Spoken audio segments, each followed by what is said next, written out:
Hello friends, welcome back to another class of hematology. Today our topic is to study the standard operating procedure for a total leukocyte count. आज हम समझेंगे total leukocyte count कैसे manual तरीके से किया जाता है, क्या क्या उसके क्लिनिकल सिग्निफिकेंस है, मतलब आपके जो ल्यूकोसाइट्स है वो जब बढ़ जाएगा तो क्या कंडीशन आएगी, जब घटेगा तो क्या कंडीशन आएगी।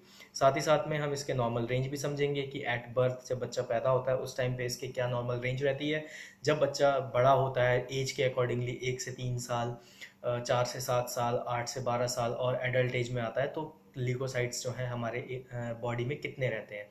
उसमें भी समझेंगे कि हमारा जो सैंपल टाइप है वो क्या रहना चाहिए, रिक्वायरमेंट्स क्या रहेगी मैनुअल टेस्टिंग के लिए, और प्रोसीजर यहाँ पे मैं अगेन आपको माइक्रो और मैक्रो दोनों मेथड से समझाऊंगा कि आपका टोटल ल्यूकोसाइट किस तरीके से किया जाता है। तो बिना किसी टाइम वेस्ट के लिए चलिए आज का टॉपिक शुरू करते हैं।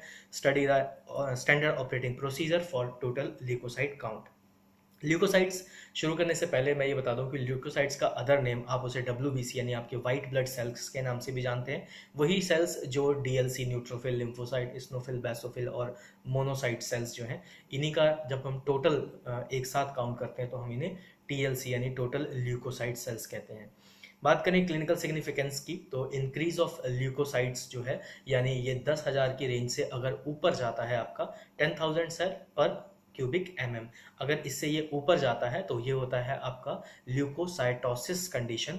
याद रखिएगा जो टर्म यहाँ पे केस है इंक्रीज होने की वो है ल्यूकोसाइटोसिस, और डिक्रीज होने की कंडीशन में हम उसको टेक्निकल यानी 4,000 पर क्यूबिक mm सेल से जब ये नीचे यानी डाउन काउंट आती है इसकी, तो हम इसको कहते हैं ल्यूकोसाइटोपीनिया कंडीशन। केस की बात कर लेते हैं कि ल्यूकोसाइटोसिस किस कंडीशन में कौन से केसेस हैं जिसमें हमें देखने को मिलता है। तो सबसे पहले बात करेंगे पैथोलॉजिकल केस की। तो पैथोलॉजिकल केस में सबसे पहले है आपका इन्फेक्शन, जिसमें है बैक्टीरियल इन्फेक्शन।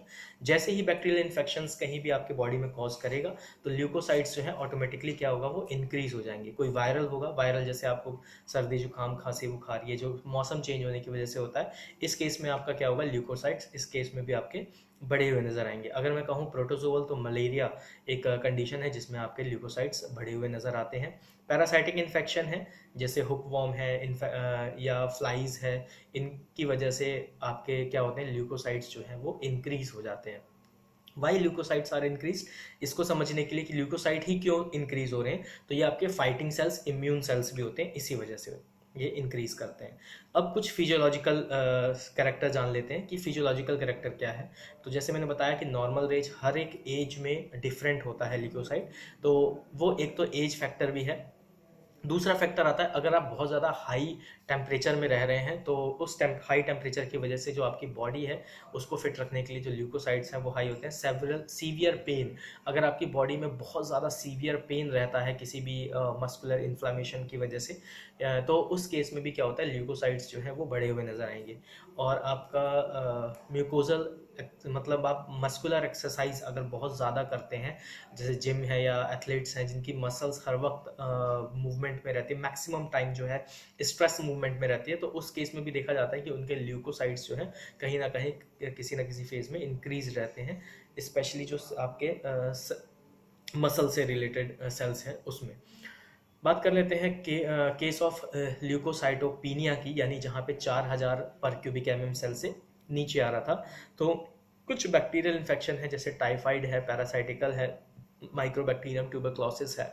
इस केस में कई बार देखा जाता है कि आपके ल्यूकोसाइट्स जो हैं वो कम भी हो जाते हैं, बढ़ते भी हैं और कम भी हो जाते हैं। यहाँ पे देखिए मैंने बताया था आपका बैक्टीरियल में दोनों केसेस में है, बढ़ भी रहा था और कम भी हो रहा था। यानी आपका अगर मैं बोलूँ कि पैराथायरॉइड जो है, टाइफाइड सॉरी पैराटाइफाइड जो है उस केस में भी क्या होता है, आपका जो न्यूट्रोफिल्स हैं या लिम्फोसाइट्स हैं, यानी टोटल इनके टोटल ल्यूकोसाइट्स जो हैं वो क्या होता है, वो बढ़ जाते हैं, वो घट जाते हैं।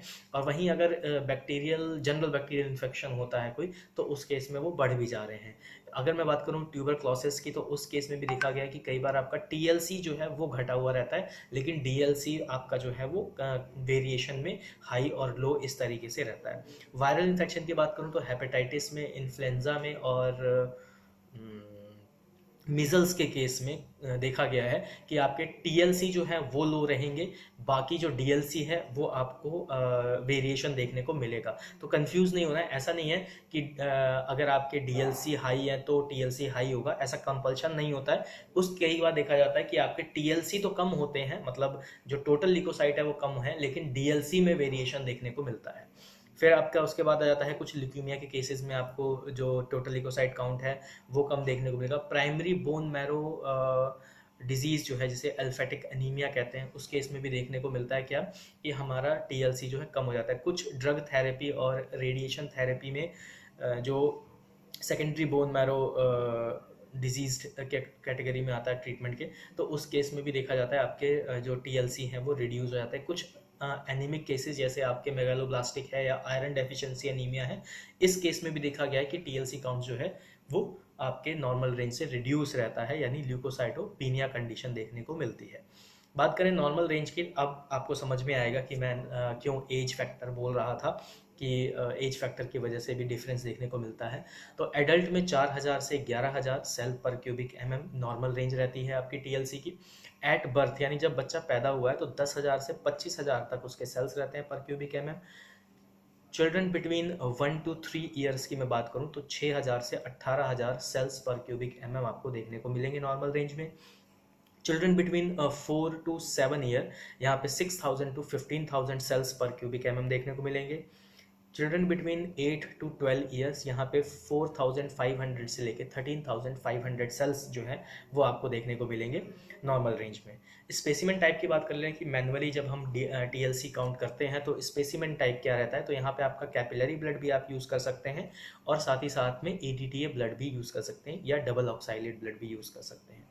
बात करते हैं रिक्वायरमेंट की, तो मैनुअल काउंट के लिए कभी भी आप मैनुअल काउंट कर रहे हो तो उसके लिए क्या क्या रिक्वायरमेंट रहेगी, तो सबसे पहला आपका माइक्रोस्कोप रहेगा, टेस्ट ट्यूब रहेगी, इम्प्रूव न्यूमर चैम्बर रहेगा, डब्ल्यूबीसी पिपेट रहेगा, डब्ल्यूबीसी फ्लूइड रहेगा जिसे हम ट्रक्स फ्लूइड के नाम से भी जानते हैं। अगर मैं उसके इंग्रेडिएंट की बात करूं कि वो कैसे बनता है, तो आपका glycolic acetic acid 2 ml, 1% gentian violet, distil water 97 ml, जो 1% जेंसन वायलेट था वो 1 ml हो गया। इसको आपको मिक्स करना है, टेम्परेचर देना है इसको 25 से 30 डिग्री के सेल्सियस में ये रहेगा और उसको आप डाइल्यूशन फ्लूइड को यूज़ कर सकते हैं। स्टोरेज टेम्परेचर हमेशा अलग रहता है, लेस देन 8 डिग्री रहता है स्टोरेज टेम्परेचर किसी भी केमिकल का। उसके बाद आता है प्रिंसिपल पे, तो प्रिंसिपल किस तरीके से वर्क करता है, तो जब आपका ब्लड सैंपल जो है मिक्स होता है आपके डाइल्यूटिंग फ्लूइड यानी ट्रक्स फ्लूइड के साथ इन रेशियो ऑफ 1:20, यानी यहाँ पे 1 ब्लड है और 20 डाइल्यूएंट है, ठीक है। तो 1:20 की फॉर्म में जब वो मिक्स होता है तो जो न्यूक्लियस ऑफ ल्यूकोसाइट है वो स्टेन होते हैं, जो कि वायलेट स्टेनिंग है उससे, और बाकी जो सेल्स हैं वो क्या होते हैं, कैंसर, मतलब कोई स्टेनिंग उस पर नहीं होती है, वो सेल्स दिखेंगे ही नहीं आपको स्टेन होने के बाद, मतलब बाकी सेल्स कोई सा नहीं दिखेगा, सिर्फ और सिर्फ आपके जो ल्यूकोसाइट्स हैं कंप्लीट पांचों टाइप के जो ल्यूकोसाइट है, चाहे वो न्यूट्रोफिल हो, लिम्फोसाइट हो, स्नोफिल हो, मोनोसाइट हो या बेसोफिल हो, पांचों टाइप के सेल के न्यूक्लियस जो है स्टेन होते हैं और वो आपको लाइट में चमकते हुए से नजर आएंगे माइक्रोस्कोप के अंडर में। प्रोसीजर पे आ जाते हैं और फिर आप उसको काउंट कर सकते हैं एज यूजुअल। प्रोसीजर पे आ जाते हैं तो प्रोसीजर ये कहता है माइक्रो, सबसे पहले हम माइक्रो मेथड के ऊपर आएंगे। दो प्रोसीजर है, माइक्रो और मैक्रो में बस पिपेटिंग का फर्क रहता है, बाकी ऑलमोस्ट सारा प्रोसीजर सेम होता है, टाइमिंग, स्टेनिंग, स्टेपिंग सब सेम होती है, सिर्फ और सिर्फ पिपेटिंग का फर्क होता है। पिपेटिंग का भी क्यों फर्क होता है कि यहाँ पे हमने डब्ल्यूबीसी पिपेट एक जगह यूज करते हैं, एक जगह हम रेगुलर माइक्रो पिपेट यूज करते हैं। तो बात करते हैं सबसे पहले माइक्रो मेथड में। माइक्रो मेथड में आप सबसे पहले क्या करेंगे, डब्ल्यूबीसी पिपेट लेंगे, उसमें मार्किंग जो होती है, मार्किंग हमेशा याद रखनी होती है, मार्किंग डब्ल्यूबीसी पिपेट की क्या होती है, कैसे आप उसको पहचानेंगे, तो मार्किंग 0.5, 1 और 11, और उसमें जो बल्ब होता है उसके अंदर व्हाइट कलर की बिड होती है। तो आपने क्या करना है, डब्ल्यूबीसी पिपेट लेना है, 0.5 मार्क तक आपने क्या करना है, ब्लड पिपेट करना है, एक्स्ट्रा ब्लड आपको टिश्यू पेपर की हेल्प से रिमूव करना है या कॉटन की हेल्प से। उसके बाद आप 11 मार्क तक डाइल्यूटिंग फ्लूइड आप पिपेट करेंगे। जब पिपेट कर लेंगे तो उसको मिक्सिंग करना है। मिक्सिंग करने का तरीका हमेशा इस तरीके से नहीं होना चाहिए, आपने हाथ के बीच में रखना है और ऐसे उसको मूव कराना है। तो ये मूव करके मिक्स हो जाएगा। फर्स्ट ड्रॉप आप डिस्कार्ड करेंगे। क्यों फर्स्ट ड्रॉप डिस्कार्ड करने की बात करी, सपोज यहाँ पे वो बल्ब है और यहाँ से यहाँ तक जो फ्लूइड है, लास्ट में आपने डाइल्यूटिंग फ्लूइड लिया था, तो इस पर्टिकुलर पर्टिकुलर एरिया में पाइपलाइन में क्या होगा, सिर्फ और सिर्फ आपका डाइल्यूटिंग फ्लूइड रहेगा। ये वाला जो एरिया है इसमें आपका वो बल्ब में मिक्सचर है, तो पहला ड्रॉप यहाँ से निकल गया, दूसरा ड्रॉप इस बल्ब में से आ रहा है, तो आपको सेकेंड ड्रॉप क्या करना है, कवर स्लिप जो आपका न्यूमर चैम्बर है उसके ऊपर जब कवर स्लिप रखेंगे तो एक छोटा सा गैप होता है, तो हल्का सा कवर स्लिप की साइड से आपको क्या करना है, पेपेट करना है। जैसे ही आप वो पेपेट करेंगे तो क्या होगा कि वो जो गैप है उसके बीच में सेल्स आ जाएंगे। 2 से 3 मिनट तक आप रूम टेम्परेचर पे उसको स्टेगनेंट छोड़ देंगे, जिससे सेल्स जो है वो सेटल डाउन हो जाए ईजिली। जैसे ही वो सेटल डाउन हो जाएंगे 10x पे आप एरिया फोकस करेंगे। अब बात करते हैं कि 10x पे हम कौन सा एरिया फोकस करेंगे। तो जब आप न्यूमर चैम्बर देखेंगे तो उसमें आपको 4 बॉक्स कॉर्नर के और एक बीच का बॉक्स यानी 5 बॉक्स रहते हैं, जिसके अंदर हम उसको काउंटिंग करते हैं। जो 4 कॉर्नर के बॉक्स होते हैं, अगर मैं उसकी बात करूं तो 14 बॉक्सेस रहते हैं एक साइड में। 9 mm का आपका पूरा चैम्बर होता है। 1 mm के आपको 4 बॉक्स काउंट करने होते हैं, जो चारों कॉर्नर के बॉक्स होते हैं। अगर मैं एक बॉक्स की डायमेंशन की बात करूं तो 0.25 mm का एक बॉक्स आपका रहता है। ऐसे ही आपको सारे जो 0.25 मतलब एक बॉक्स का एक छोटा सा पार्ट की मैं बात कर रहा हूँ, उसको डब्लू मार्क से भी हम लोग डिनोट करते हैं। और काउंटिंग में सेम एज आपने क्या करना है, राइट डाउन राइट अप या लेफ्ट डाउन लेफ्ट अप, कोई से भी आप कर सकते हैं, जिससे एक सेल जो है बार बार डाउन मतलब काउंट ना हो, हर एक बॉक्स प्रॉपरली काउंट हो जाए। बॉक्स का 2 एरिया आपने नलाफाई करना होता है लाइनिंग के हिसाब से। जैसे मान लीजिए ये आपका बॉक्स है, तो अगर आपने इस पे आए हुए सेल काउंट नहीं किए हैं तो ऊपर और इस पे आए हुए सेल आपको काउंट करने हैं। पहले चीज़ तो ये हो गई।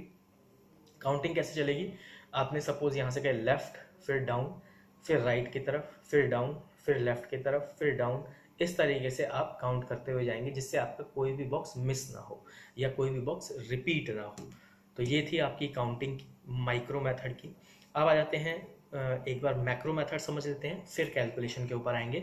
तो माइक्रो में क्या था, आपने सिंपल पिपेट लेना है, WBC पिपेट 0.5 मार्क तक आपने ब्लड सैंपल लिया, 11 मार्क तक आपने डाइल्यूटिंग फ्लूइड लिया, मिक्स किया, पहला ड्रॉप डिस्कार्ड किया, दूसरे ड्रॉप को आपने न्यूमर चैम्बर पे पोर किया या पिपेट आउट किया। उसके बाद उसको 2 से 3 मिनट स्लाइड को रूम टेम्परेचर पे छोड़ दिया, सेल सेटल डाउन हो गए। 10x पे आपने फोकस किया, 40x पे आपने काउंटिंग शुरू करी। ये प्रोसीजर था आपका माइक्रो का। अब आ जाते हैं मैक्रो मेथड में।